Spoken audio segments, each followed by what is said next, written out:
इस्लाम में अगर आपने रोल देखना है फीमेल का, मां के पांव के नीचे जन्नत है। ऐसे ही है कि नहीं है? रसूल पाक सल्लल्लाहु अलैहि वसल्लम से अर्ज किया गया, या रसूलुल्लाह सल्लल्लाहु अलैहि वसल्लम मेरे लिए सबसे ज्यादा हुस्न सलूक का हकदार कौन है? फरमाया तुम्हारी मां। अर्ज किया उसके बाद? फरमाया फिर तुम्हारी मां। अर्ज किया उसके बाद? फरमाया फिर तुम्हारी मां। अर्ज किया उसके बाद? फरमाया फिर तुम्हारा बाप।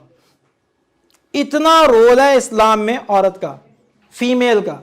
और बेटियों के बारे में क्या आया कि जिसकी 3 बेटियां हुई उसने अच्छी तरबियत की तो वो उनके लिए आग के लिए ओट बन जाएंगी, वो उसकी वजह से जहन्नम में जाने से बच जाएगा, बेटियों की वजह से। और 2 के बारे में भी यही हुक्म आता है। कैन यू इमेजिन कि ये प्रोटोकॉल है जो फीमेल को दिया गया है। ये किसने दिया है? वापस आइए, अल्लाह ने दिया है। हम अल्लाह को अपनी जिंदगी में से निकाल के खुद हुकूक निस्वा में चल पड़े। बात समझ आ रही है कि नहीं आ रही? ओ भाई, अल्लाह को निकाल दिया, अब हुकूक निस्वा का नाम है, हकीकत कुछ और है। ठीक है ना? अब कहने को औरतों के हुकूक दिए जा रहे हैं, लेकिन हकीकत में क्या किया जा रहा है? उनके हुकूक पामाल किए जा रहे हैं। कहने को आजादी है, हकीकत में गुलामी में जकड़ा जा रहा है। आप जाएं वेस्ट में देखें, वहां पे जनाब वो कहते हैं, अब वहां पे देखिए जब अल्लाह को इक्वेशन में से आउट करें, नतीजा सुन लीजिए क्या होता है। शौहर अपनी बीवी से कहता है, देखो मेरी बात सुनो, ये एक घर है, इसमें मैंने भी रहना है, तुमने भी रहना है, और ये घर है रेंटल है, तो इसकी कमाई तुम भी तो रह रही हो ना, तो आधी कमाई तुम करके इसका रेंट दोगी और आधा रेंट मैं दूंगा। ये है जो हुकूक दे रहे हैं औरतों को। और मजीद आगे चलिए, वो मजीद आगे क्या कहते हैं जनाब, माशाल्लाह अल्लाह ताला बच्चे दे देते हैं। उसके बाद बेगम साहबा ने 1 घंटा पहले उठना है और निकलना है, क्योंकि पहले उन्होंने बच्चों को कहीं छोड़ना है, बेबी सिटर के पास या स्कूल में छोड़ना है, उसके बाद अपनी जॉब पे जाना है। और ये जो शौहर साहब हैं, ये लत रख के टीवी देख रहे हैं, इजी फील कर रहे हैं, एंजॉय कर रहे हैं, और सुकून से 1 घंटे बाद निकलेंगे, और उसके बाद वापस भी उस बेचारी ने 1 घंटा लेट पहुंचना है।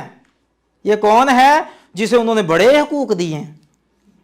ये वो है। तो आप सोचे, इस्लाम कहता है खबरदार, औरत को तुम फोर्स नहीं कर सकते कमाई के लिए। समझिएगा कॉन्सेप्ट को। ये किसने कहा है? ये अल्लाह ने कहा।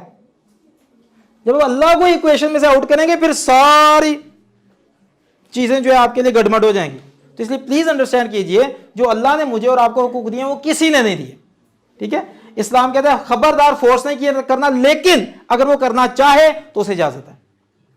वो बिजनेस कर सकती है, वो जॉब कर सकती है, वो एंटरप्रेन्योर बन सकती है, इजाजत है विद इन द सर्कमस्टेंसेस। वो कौन सी जो आप बताई गई हैं, जो उसके हवाले से कंडीशंस वगैरह, उसमें रह के बड़ा बड़ा कमा सकती हैं, और बड़ा बड़ा अल्हम्दुलिल्लाह मुस्लिम खवातीन कमा रही हैं, और कहीं पे मना नहीं है।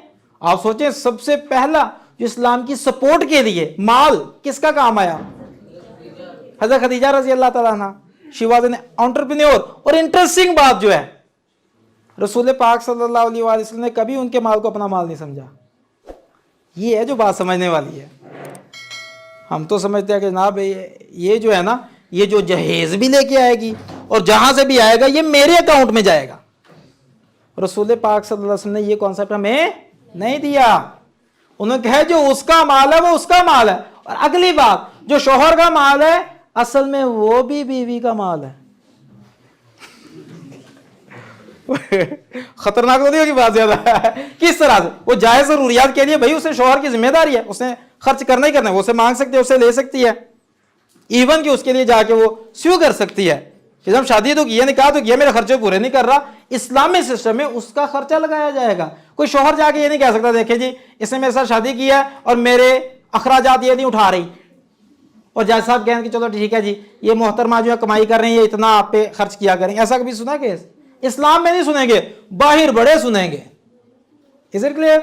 इस बात को कॉन्सेप्चुअली अंडरस्टैंड करें। ये है अल्लाह के सिवा किसी और को जब हम ले आते हैं सिस्टम में, तो फिर ये सूरत हाल बन जाती है। जब अल्लाह को साइड पे करके हम अपने मकासद तय कर लेते हैं, हम खुद तय करते हैं हुकूक क्या हैं और जिम्मेदारियां क्या हैं, कौन क्या करेगा मैं तय करूंगा, तो फिर यही कुछ होगा। ऐसे फिर चंद चढ़ेंगे।